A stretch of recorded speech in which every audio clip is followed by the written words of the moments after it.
Ang ganda dito, grabe. Yung bundok na yun, oh, parang broccoli yung style niya. Ayan, oh. Yung pagkabuo-buo niya, para talaga siyang broccoli. Dito kami sa Regina Rica, dito sa May Tanay Rizal. May ano din siya, may 300 steps din. Bago makarating doon, parang ano siya, parang kamay ni Jesus. So, yun. Tapos, pag nandito ka na sa simbahan, ito yung makikita mo. At ang lamig ng hangin, kahit mainit. So, ito yung makikita mo. Yung bundok na yun, kung titingnan mo talaga, para talaga siyang broccoli.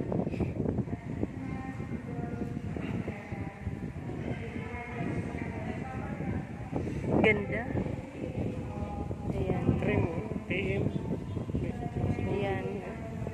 Doon sa baba. Oh, ang lawak ng simbahan niya. Up and down siya. Ayan, meron pa doon. Dito kami sa taas, meron pa sa baba. So, may first floor pa.